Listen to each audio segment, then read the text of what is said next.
Hey, have you heard of this thing called Bitcoin? Of course I heard of Bitcoin. I am basically an expert at Bitcoin. How did you become an expert at Bitcoin? I read 1/3 of Andreas Antonopoulos' book, Mastering Bitcoin. So what is Bitcoin? Bitcoin is a decentralized ledger.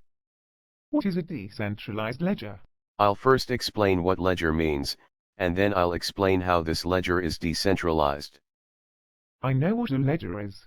No, you are regarded. I will explain to you what a ledger is. Okay, go on.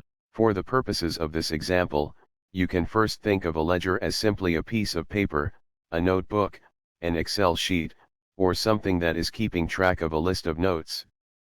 What are you talking about?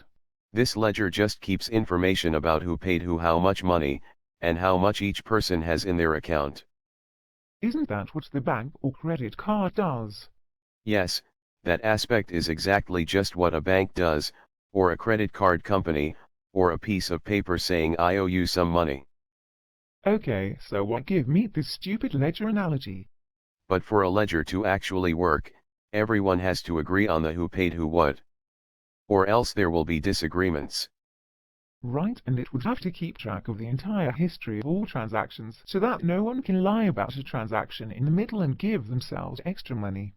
So imagine you have an infinitely long piece of paper in your pocket, and any time you pay someone or someone pays you, you put that information into your ledger. But not only that, anytime anyone paid anyone, for example if Alice pays Bob, even if you are not involved in that transaction and you don't know Alice or Bob, that transaction will magically appear in your ledger. So that one day if you meet Bob and Bob was trying to pay you $69.69 for some Wendy's chicken tenders, you can check back in the ledger to check that Bob indeed has money in his account to pay you, because Alice once paid Bob some money.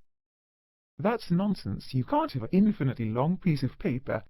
Okay, fine, then imagine each time one piece of ledger paper gets filled up, another one is started and new transactions are written onto the new sheet, and then eventually they're all stapled together, like a chain. Yes, that makes sense now. But does that mean everyone has the same copy of this magical ledger? Yes. Isn't that just what we call a modern bank? Doesn't the bank keep all this information in their databases? Yes. But now that is where the decentralized part comes in, about how Bitcoin is a decentralized ledger. How? The bank is centralized, it is owned and controlled by one company, or one country, or some human named Jamie.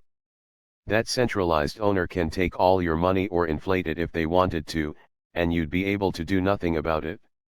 Decentralized means that no central government or company or person controls it. Then who controls it? How can you make anything decentralized? So instead of having the bank or government keep this ledger in their database, you have the entirety of this same ledger be stored in many computers, around the world. Like thousands or even millions of computers around the world. Where do these computers come from? Anyone can download the software onto a computer and act as a ledger. But most of these such computers are specifically built for Bitcoin. Once a computer is behaving like a ledger, we call these computers nodes. How do we know which computer is correct? What if I want my computer's ledger to say that I have $1 million, when I actually only have $350? Chill out, Crackerjack. The computers have to all check each other and vote and agree what the true ledger is. What does that mean? For example, if Bob wants to pay you $5, each computer will check first that Bob's account has the $5 to send, and then update the ledger by taking the $5 from Bob's account, and add it to your account.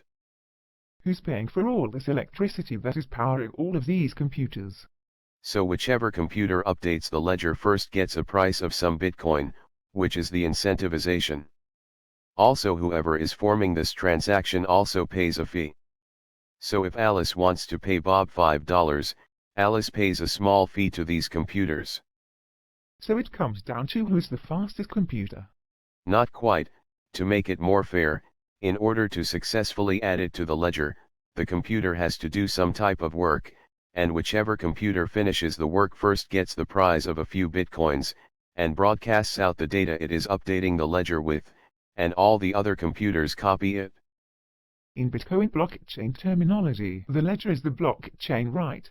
And the new transaction is a new block, and stapling on a new sheet of paper onto the ledger is just adding another block to the blockchain. No shit. It's about time you realized this. Oh, so what is this work thing like? Have you taken algebra? Do you know what y equals mx plus b is? Yes, it is the slope-intercept form of a linear equation. Yes, so you know how you often have to solve for x, by doing x equals y minus b divided by m. And if you are extra regarded, this calculation might require some time and work to figure out. That is the type of work that each Bitcoin node is doing. It is solving for some kind of x.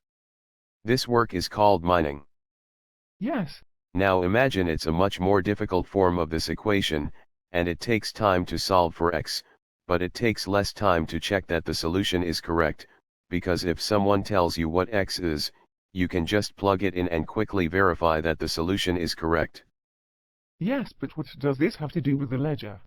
Yes, so now imagine the transaction information, like Alice paid Bob $5, is converted to something numeric, like if the letter A represented some number 1, letter L was 12, and the whole thing was some numbers or vector, and all the previous transaction information was also all stored in some numeric way, in Y. Okay. And now you want to add the new transaction information, so you update Y with the new information, but now you have to solve for a new X. Okay. And all the nodes then race to solve for the new X, and whoever does it first, broadcasts it to all the other nodes for them to validate. And the first node who solved it gets some Bitcoin, and that is its reward. This reward is what incentivizes people to set up computers to mine for Bitcoin, and it is also how they pay for the electricity. The new transaction information is the new block, and it is added to the previous chain to form the new updated chain. What if I was an evil Bob and I had control of one of these Bitcoin computer nodes and I made it malicious, and when Alice gave me $5, I wanted to fake the transaction saying Alice gave me $420 instead of $5. I'd be such a baller. I'd be rich, like a rich NBA basketball player. Like Kwame Brown or Zion Williamson. Well, then the malicious computer would create a new Y, along with solving for a new X, and try to convince all the other computers to agree, to make it universally known that Bob's account has $420, but all the other computers are also solving for this transaction, but they were broadcasted that Alice gave Bob $5. So they would plug in the fake X, check that it doesn't equate to the Y that they were originally told from Alice, about how she only gave Bob $5, and would reject the malicious solution X and Y. Only when more than 50% of the computers agree on the X, does it become universally accepted. What if I control over 50% of the computers and I am evil? That is called a 51% attack, but no one controls that many of the Bitcoin nodes.